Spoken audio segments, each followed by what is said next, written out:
the little boy who has been killed. A team from the Ghana Health Service and the Christian Health Association of Ghana is currently locked up in a meeting with staff of the hospital at Kaswa in Budumburam. The boy died there after he was denied oxygen while on admission because his parents could not afford the cost of keeping it on. It cost 533 Cedis. Our Central Regional Correspondent Richard Kojo is on the ground with updates on that crunch meeting which has been going on since morning, and it involves the authorities of both the St. Gregory Catholic Hospital and the Ghana Health Service. Before we go to Richard Kojo for that latest, take a look at the reports by Jojo Kobna, which has triggered the investigations.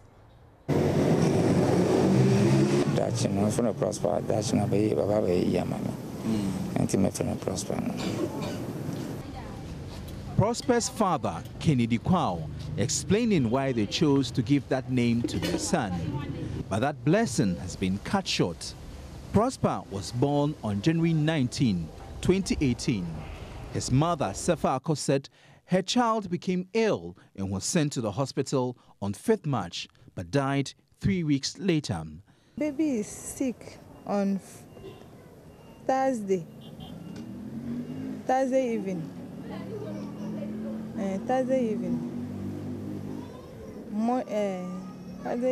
Friday morning I took him to hospital. He's not breathing well. Admitted. They give him blood. So the doctor say they will transfer us to Kolebu on Monday, but the bill they give us is 533 before we move to Kolebu.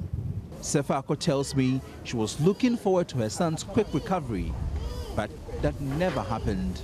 He died after doctors at the hospital pulled the plug on the oxygen machine Prosper's life depended on. When I call my husband, I won't get him. His phone is switched off. So that Saturday, the doctor came. He said, I hear from my husband. I say I didn't hear. So he removed the oxygen. That Saturday, he removed the oxygen. Even at 6 o'clock, the baby is not breathing well. I'm crying. The nurse come and put the oxygen, so it's too late. Sefa Ako said, although she had 2 other children, the memory of losing her son because of money is painful. It's difficult, but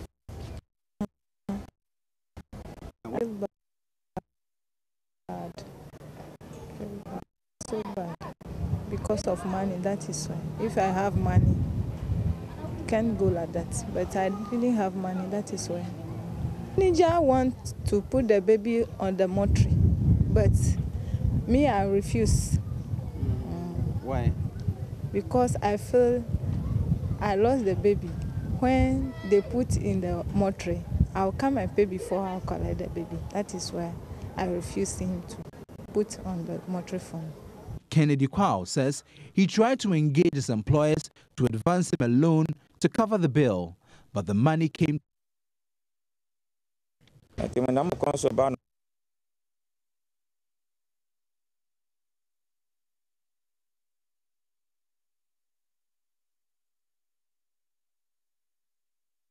Jojo Kobna filed that report. Jojo joins me in the studio. Let's have a very quick chat about this. Jojo, good job there.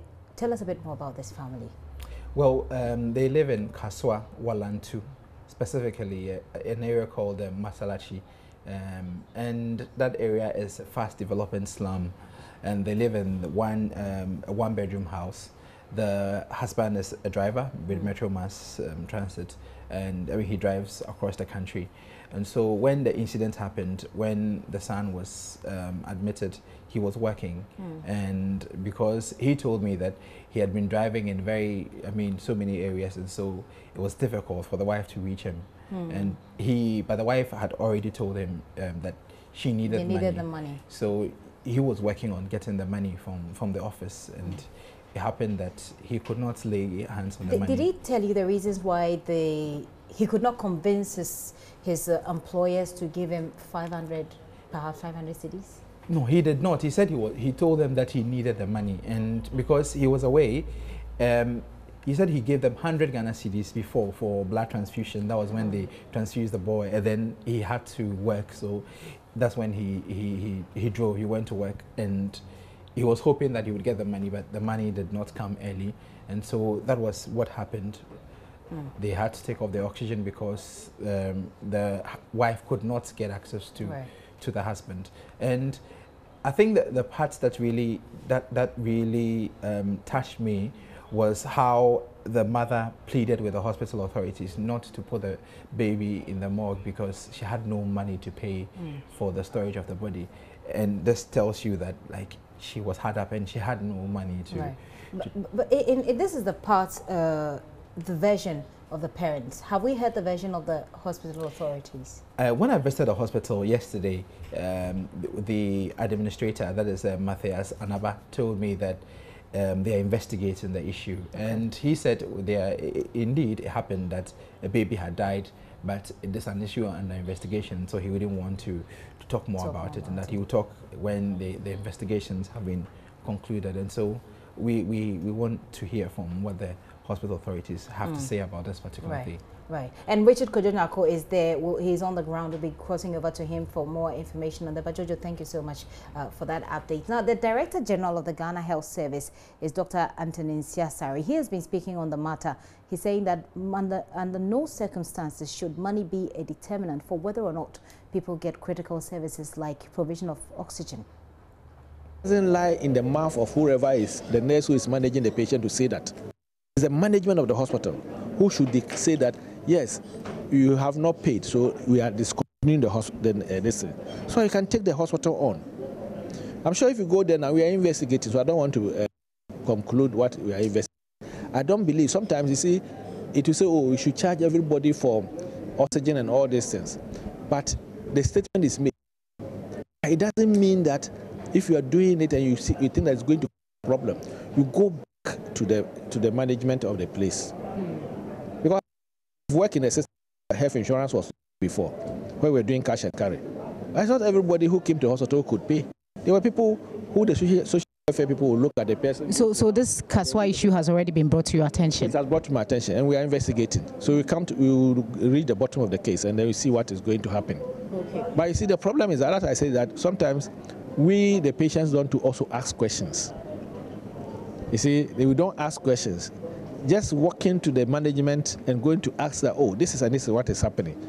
They call you the media, and then the media will put it up there. Dr. Nsiasare there. Well, let's go now to Richard Kojonako, who is currently at the hospital in Kaswa. Kojo, what is the outcome of the meeting? What do we know at this point? Well, there is no tentative outcome of the meeting that was held.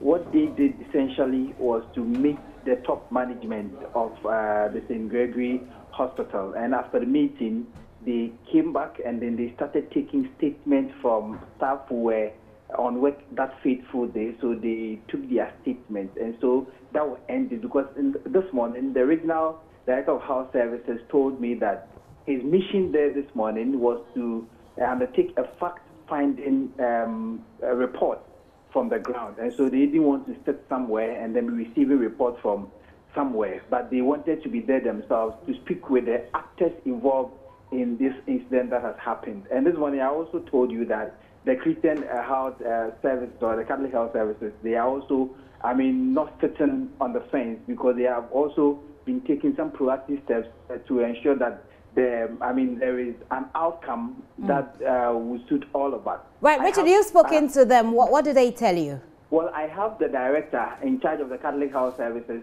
Mr. Tichansa, with me now. Good afternoon. Good afternoon. Okay, so tell me what exactly you are doing about this incident. Okay, this incident, in the first place, as a Catholic health institution, we are pro-life. Yes, when I say pro-life, we are much concerned with existence of life. So anything which will cause any problem to the existence of life, we don't countenance it. Except, of course, it is for life saving. So when we had this issue, as usual, in fact, within NILO, we have constituted a very high-powered panel made up of the Ghana Health Service, a rep from the Ghana Health Service, Regional Health Directorate, a rep from the National Catholic Health Service, and then a rep from the Adolescent Health Service, who will be going to the ground from Monday to start with the investigation. And we have asked them to expedite action so that they give us the report within the week so that we see the way forward.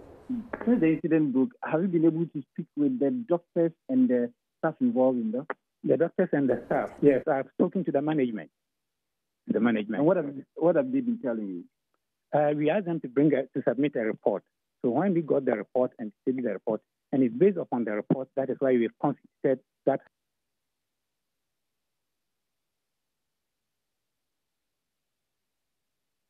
Alleged pulling of the power plugs from so that the child would die. Anyway, because the parent didn't have money to pay. That one, as I'm saying, it is a Catholic institution. And I've already told you that as a Catholic institution, we are pro-life, we are for life. So for this thing to happen, what I will say is, once I am not on the ground to know exactly what happened, I cannot say that no, this thing is not on until we get to the ground, and as we are doing the investigations, until we get both sides of the story, that is when I can conclude with anything. Okay, so just you heard Mr. Cedis, and he is the head of the Catholic Health Services of the Archdiocese of Cape Coast, and that particular hospital is under them. He says that they are not really going to rely on speculations. They want to get the facts on the ground before they will be able to say A or B. Richard, you say that they've taken statements from the people who were on duty the day that this incident happened. Have they been able to identify which particular doctor worked on the boy? Well, they are keeping those things to their chest because they wouldn't want to preempt anything. So they are not showing us which particular doctor was really at work and which particular doctor really off the power, from to enable the child. Cuts the oxygen. Or, that contributed to what we have now. And so we do not know the particular doctor yet. Do we have a timeline? Do they give timelines as to when to expect what? Well, the regional director said that immediately they bring the report, and I'm hoping that today they will go back to him and then send a report, and he will in turn send a report to the Director General of the Ghana Health Service, so that we will know exactly what has transpired. But for the Catholic Health Services, they have also given a timeline of 1 week. For 1 week, the committee is expected to submit its findings so that they would know what to do thereafter. Richard, thank you very much for that update. Richard Kojo-Nyako there, live on the ground. He's at the hospital where the little boy died. He's still following up on what's happening with the investigations there. We'll keep you up to speed on the information as and when they come in.